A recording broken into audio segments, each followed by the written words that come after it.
Mil gracias, doctor Inestrosa, por su presentación. Agradezco también a Francisco, porque realmente para mí es un honor que se repite por segunda vez, como lo señaló el doctor Inestrosa, la posibilidad de compartir reflexiones sobre el libro que acaba de publicar Francisco y que, como lo señala esa nota que leyó generosamente el doctor Inestrosa, me parece que es una obra meritoria, oportuna, objetiva y que sobre todo da luz a las perspectivas internacionales de lo que hay envuelto en el acuerdo de paz para la terminación del conflicto con las FARC. Perspectivas internacionales que, lo digo yo allí con algo de ironía, dijéramos, generaron rechazo instintivo de una comunidad jurídica muy encerrada en sí misma, lo cual corresponde también a ese ambiente espiritual nuestro de estar creyendo que solo mirando hacia adentro encontraremos soluciones razonables y poniendo una especie de freno a lo que nos viene de afuera, sobre todo en materia jurídica. Pero antes de abordar el tema, yo quisiera primero celebrar pues una buena noticia hoy, y es la aprobación ayer de la Jurisdicción Especial para la Paz, justamente uno de los elementos que toca el libro en profundidad. Es una buena noticia por mil razones. Primero, porque significa que el Estado está cumpliendo los acuerdos. Con todas estas dificultades de carácter logístico, todo lo que ha ocurrido con las zonas, no quisiera detenerme en eso, pero lo que tenemos aquí claro es un designio y un propósito de cumplir, y cuando hablo del Estado no me refiero solo al gobierno, al Ejecutivo. Ayer, con una sólida mayoría, se aprobó la versión final de la Jurisdicción Especial para la Paz. Antes de entrar en los temas de carácter internacional, quisiera recordar 3 o 4 elementos básicos de esa jurisdicción, entre otras cosas para volverle a salir al paso a una serie de consejas que continúan inundando las redes y generando dudas sobre los colombianos, dudas que en mi opinión son injustificadas. En primer lugar, esta jurisdicción implica que todos los responsables deben rendir cuentas, y subrayo la palabra todos.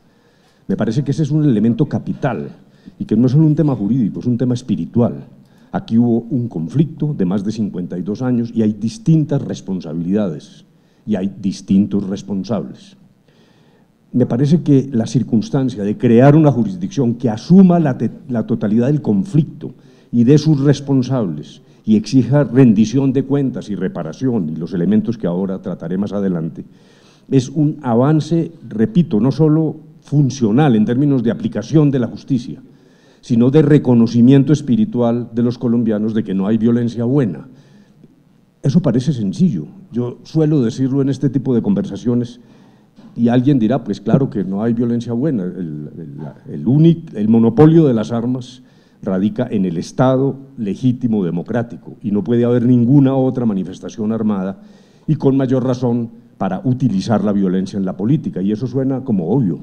Pero yo tengo el pálpito de que todavía hay colombianos que miran desde una u otra perspectiva, condenan la violencia del enemigo y perdonan, así sea en silencio, y de manera vergonzante, la violencia propia o la violencia de quienes creen que lo representaban. Lo observo mucho en conversaciones.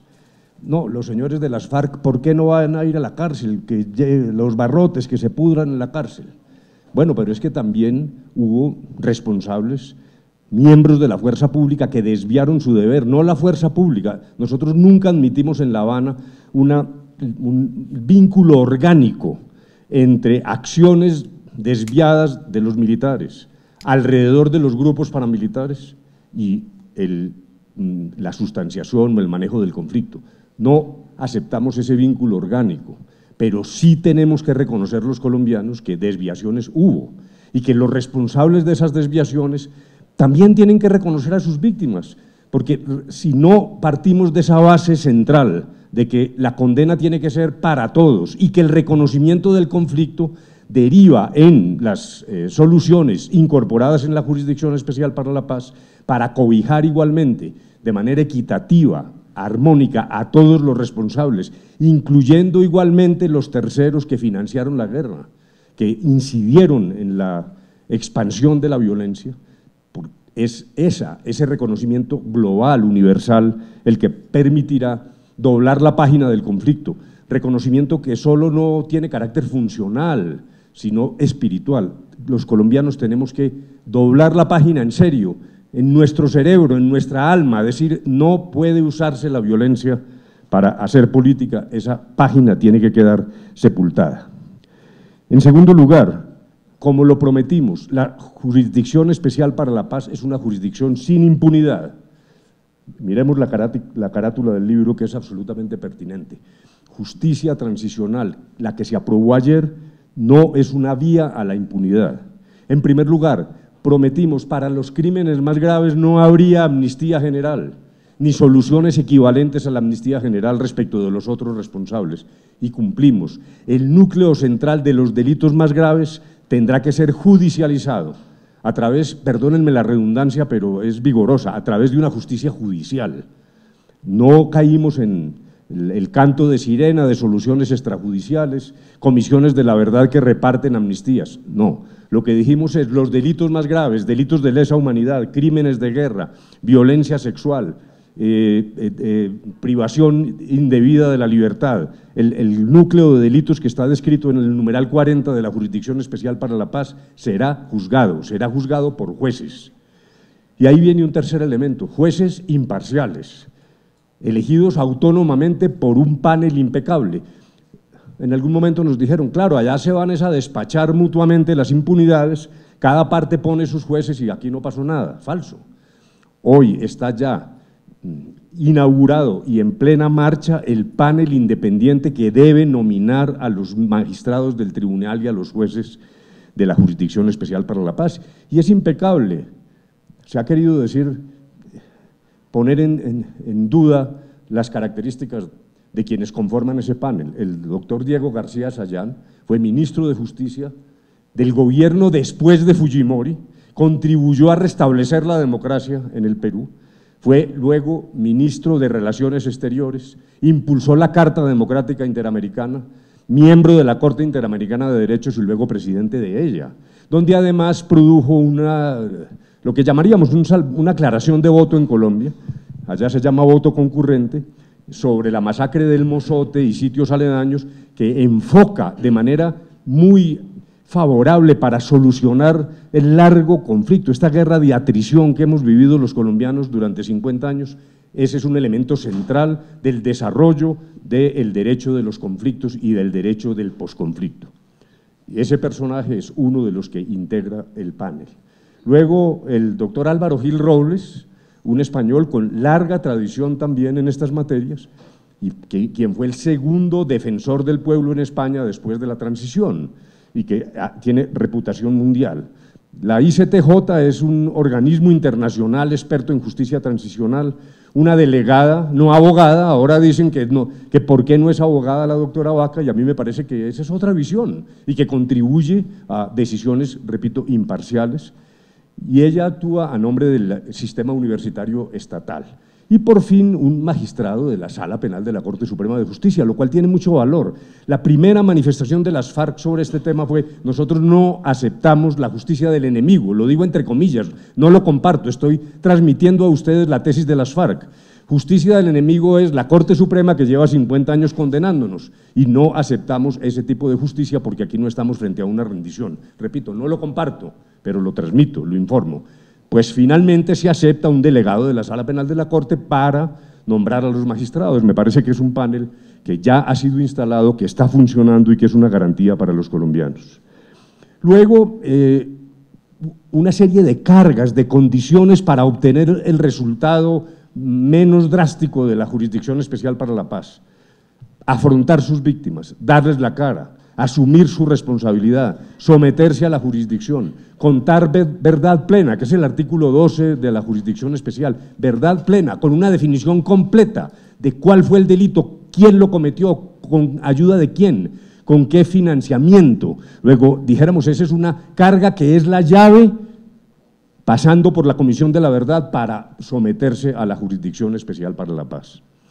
De tal manera que a esas cargas se agrega la reparación de las víctimas, no solo con acciones personales y materiales, sino, como ha quedado claro, mediante la configuración de un inventario que deben hacer las FARC en los mismos 180 días para el desarme, un inventario de sus bienes para ponerlo al servicio de la reparación. ¿Dónde encontramos la mayor discusión? Y afrontémosla con toda franqueza, en las características de las sanciones. Lo que se dijo es, aquel que no reconozca la jurisdicción y que no cuente verdad plena y no repare, se somete a penas privativas de la libertad en régimen carcelario ordinario hasta de 20 años. Ese es un camino, cada quien lo escoge. El que diga yo no confieso, no cuento la verdad ni reparo, pues tiene un procedimiento que concluye en la cárcel, en la picota, pero quien actúe de manera distinta y cumpla esas cargas tiene sanciones restrictivas de la libertad con un alto contenido reparador. Allí ha orbitado, desafortunadamente en mi opinión, la discusión pública, porque me parece que ha sido una discusión microscópica. En vez de entender que este es un sistema integral de verdad, justicia, reparación y no repetición, nos hemos concentrado en las características de la sanción y un cierto clamor, también entendible por los crímenes que han cometido las FARC, un clamor de pedir que los miembros de ese grupo guerrillero vayan a una cárcel ordinaria con barrotes bajo un régimen intramural normal. ¿Por qué las características de esta sanción reparadora? Y pensemos no solo en las FARC, yo insisto siempre en esto, tenemos como una especie de miopía, un reflejo pavloviano condicionado. Cuando se habla de cárcel se piensa en el secretariado bajo barrotes, pero repito, esta es una solución para todos los responsables. ¿Por qué se nutre de elementos reparadores la sanción restrictiva de la libertad? Por una razón, porque el centro de gravedad de lo que hicimos en La Habana son las víctimas. Nosotros tenemos el convencimiento, y lo hemos detectado empíricamente con las víctimas, de que lo que más satisface a la víctima es la verdad, la reparación que no necesariamente es material, razón por la cual hemos creído, y es una convicción absolutamente profunda, de que a una madre en Bojayá le satisface más en su deseo de reparación y de asunción de responsabilidad, le satisface más que el responsable acuda a Bojayá, le dé la cara a las víctimas, repare los daños en la infraestructura que hicieron, retire las bombas antipersonal que han plantado en el territorio nacional, esa sanción que además se cumple en territorios delimitados bajo monitoría internacional. Es que una de las caricaturas con las que atacaron esto fue decir, no, esos señores van a andar por todas partes libres porque no están en la picota. No es cierto. Hay un programa reparador que tiene que aceptar el tribunal bajo monitoría internacional, tiene que cumplir unos propósitos. ¿Por qué? Porque creemos, repito, que eso es lo que satisface de mejor modo los derechos de las víctimas. Esa ha sido realmente la gran discusión y alrededor de eso hemos venido orbitando. Pero en mi opinión, repito, la solución, que además es armónica y equivalente para los otros responsables. He oído a algún expresidente diciendo que la solución terminó afectando a los militares mientras que a las FARC no les va a pasar nada. Realmente es una apreciación absolutamente contraevidente. La estructura, la arquitectura de la Jurisdicción Especial para la Paz es igual para todos. En la cúspide de la pirámide los delitos no se amnistían, ni se perdonan si el autor es un militar o un tercero. Mientras que los otros delitos, el delito político para los rebeldes y los delitos menos graves para los demás, tienen o amnistía o el sucedáneo obvio de la amnistía, que es el archivo de las causas penales, la terminación de la persecución penal. Luego hay armonía y además es un sistema inescindible. Inescindible quiere decir que no ocurrirá, no podrá ocurrir que un militar esté preso y un guerrillero haciendo política, porque la solución no se puede despedazar, es una solución integral, de tal manera que cuando las Cortes juzguen esta solución tienen que entender que no pueden despedazarla y que la armonía, la inescindibilidad es producto de tratarse del fin de un acuerdo. Es la primera vez bajo el Estatuto de Roma, además, donde dos partes, tras 50 años de guerra, aceptan una solución voluntariamente que no implica perdón global para todos los responsables y que implica, al contrario, someterse a una jurisdicción como la que he descrito. De tal manera que me parece que nuevamente surgen leyendas que tienen muy poco asidero. Pues bien, este paso lo celebramos, el paso de ayer, que además tiene un valor ético muy importante, Y aquí queremos hablar un poco ya, no solo de derecho, de justicia ni de política. Hablemos de un elemento ético mucho más importante. La manifestación de ayer es nueva prueba de que el Estado está determinado a cumplir lo acordado. El acuerdo debe ser cumplido. No puede haber una maniobra dirigida a desarmar un grupo guerrillero para después incumplir sobre pretexto de trámites internos. Me parece que ese sería un acto de perfidia. Eso no puede ocurrir y ha ocurrido en el pasado. Francisco lo tiene muy bien reseñado. Desde José Antonio Galán, cuando arregló su movimiento armado contra los impuestos en un pacto con el arzobispo Caballero y Góngora, y luego fue asesinado, los guerrilleros liberales, y luego la pavorosa tragedia de la Unión Patriótica. Eso no lo puede repetir Colombia. Por lo tanto, el primer imperativo, que para mí es ético, más que jurídico, más que legal y más que político, es cumplir lo prometido. Y creo que dar marcha atrás en eso, aceptar la tesis de que en el 2018 revisamos, dependiendo del resultado electoral, lo que se haya pactado con este grupo guerrillero, me parece una catástrofe histórica, una marcha atrás inaceptable y una violación de una ética elemental. Los pactos son para cumplirlos, la palabra empeñada del Estado no puede ser incumplida. De ahí se deriva entonces la segunda reflexión que quería hacerles, y voy a abreviar, es un paso que falta, que es un artículo transitorio constitucional que está siendo discutido en el Congreso, ya aprobado en una de las dos cámaras, y falta, dijéramos, concluir también como la jurisdicción un artículo transitorio que yo suelo llamar el artículo que garantiza la estabilidad de los acuerdos. Pues bien, ¿qué contiene ese artículo transitorio? Entre otras cosas se ha dicho que murió el Estado de Derecho en Colombia, que a través de este artículo transitorio hemos destruido la nacionalidad y todo tipo de exageraciones.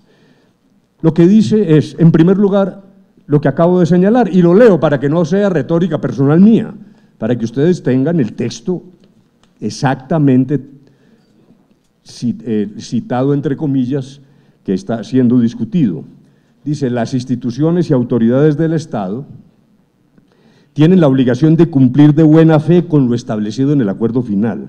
En consecuencia, las actuaciones de todos los órganos y autoridades del Estado, los desarrollos normativos del acuerdo final y su interpretación y aplicación deberán guardar coherencia e integralidad con lo acordado, preservando los contenidos, los compromisos, el espíritu y los principios del acuerdo final. Es sencillamente el elemento ético que señalé. Esto, más allá que jurídico, es una cosa elemental. Si el Estado firmó un pacto, tiene que cumplirlo. Y me refiero al Estado y no al Ejecutivo por lo siguiente, porque creo que ya está comprometido el Estado en los acuerdos de La Habana. En primer lugar, el Ejecutivo lo firmó. En segundo lugar, el Congreso lo refrendó, con toda la discusión sobre la refrendación, aceptable. Acepto que hay una discusión, pero lo refrendó por una sólida mayoría y lo hizo siguiendo lineamientos de la Corte Constitucional. Luego, aquí hay un compromiso que no solo es jurídico, sino un compromiso moral del Estado colombiano. Y aquí lo que se repite es eso, una norma milenaria. Los pactos son para cumplirlos. Y el segundo elemento, que es el que ha sido materia de gran discusión, se ha dicho incluso que están abordando unos elementos extraordinariamente nocivos el sistema jurídico colombiano y que se va a ver destruido por este párrafo que ahora les voy a leer.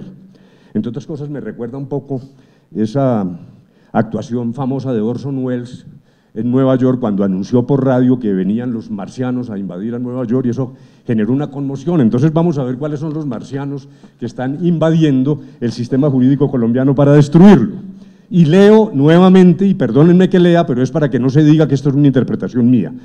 En desarrollo del derecho a la paz, los contenidos del acuerdo final para la terminación del conflicto y la construcción de una paz estable y duradera, firmado el día 24 de noviembre del 2016, que corresponden a normas de derecho internacional humanitario o derechos fundamentales definidos en la Constitución política y aquellos conexos con los anteriores, serán obligatoriamente parámetros de interpretación y referente de desarrollo y validez de las normas y leyes de implementación y desarrollo del acuerdo final, y aquí subrayo, con sujeción a las disposiciones constitucionales. Y esto está también firmado por una guerrilla que desconocía el sistema jurídico y político colombiano. ¿Qué quiere decir esto? vamos por escalones. La primera versión en esta materia fue la de acudir al llamado bloque de constitucionalidad en sentido estricto y señalar que todo el acuerdo constituía un acuerdo especial a la luz de las normas internacionales y por lo tanto ingresaba de manera directa al bloque de constitucionalidad. Realmente fue una primera idea discutible. Tiene a su favor un argumento sólido, es decir, si los elementos que permiten desarrollar el derecho internacional humanitario tienen el carácter de acuerdos especiales, pues la mejor forma de proteger a las víctimas y de poner en vigor el derecho internacional humanitario es terminar el conflicto. La mejor garantía de los derechos es la terminación de la agresión. Y es un argumento lógico, pero probablemente en ese momento incluso parecía demasiado exagerado, y en particular por una circunstancia ocurrida, y es la siguiente: en el 2012, cuando se firma el primer acuerdo, el acuerdo de la fase secreta, las FARC consultaron al Comité Internacional de la Cruz Roja, que es como el Santa Santorum de la interpretación de estas normas, comité que contestó a la manera tradicional, dijo, no, los acuerdos especiales son aquellos dirigidos a desarrollar o ampliar las normas vigentes de derecho internacional humanitario, y fue esa primera respuesta. Pero a partir de allí, y yo creería que a partir de la experiencia de Colombia, el propio CICR amplió la noción de acuerdo especial. Y aquí, nuevamente permítanme que lea, lo cual no es de muy buena educación, pero repito que es lo que garantiza que yo no esté aquí simplemente inventando una retórica falsa. La nota número 850 de los comentarios del CICR sobre los acuerdos especiales dice, entre comillas, lo siguiente: esta es la evolución posterior después de esa primera respuesta. Un acuerdo de paz, un acuerdo de cese de hostilidades u otro acuerdo también pueden constituir acuerdos especiales a los fines del artículo 3 común, o un medio para aplicar ese artículo, si contienen cláusulas para crear otras obligaciones derivadas de los convenios de Ginebra y o sus protocolos adicionales. Al respecto, cabe recordar que los acuerdos de paz concluidos con miras a poner término a las hostilidades pueden contener disposiciones derivadas de otros tratados de derecho humanitario, como la concesión de una amnistía a los combatientes que hayan realizado sus operaciones de conformidad con las leyes y costumbres de la guerra, la liberación de todas las personas capturadas o el compromiso de buscar a las personas desaparecidas. Si contienen disposiciones derivadas del derecho humanitario o si implementan obligaciones del derecho humanitario que ya incumben a las partes, estos acuerdos o las disposiciones pertinentes según corresponda pueden constituir acuerdos especiales conforme al artículo 3 común. Y luego agrega el CICR, análogamente, un acuerdo puede contener obligaciones derivadas del derecho de los derechos humanos y ayudar a aplicar el derecho humanitario. Si ustedes miran esa cita y la confrontan con lo que está discutiendo el Congreso, encontrarán una arquitectura absolutamente armónica. ¿Qué es lo que dice aquí? A diferencia de la idea inicial, de que todo el acuerdo entraba al bloque duro de constitucionalidad, aquí dice dos cosas. No es todo, sino aquellos elementos de derecho humanitario o de derechos fundamentales. Incluso ni siquiera se refiere al derecho de los derechos humanos, sino a los derechos fundamentales. Lo que en el acuerdo haya que tenga esa característica tiene que ser ya no bloque duro de constitucionalidad, sino parámetro de interpretación de las normas en virtud de las cuales el Estado cumpla lo convenido. A mí me parece realmente una solución absolutamente impecable.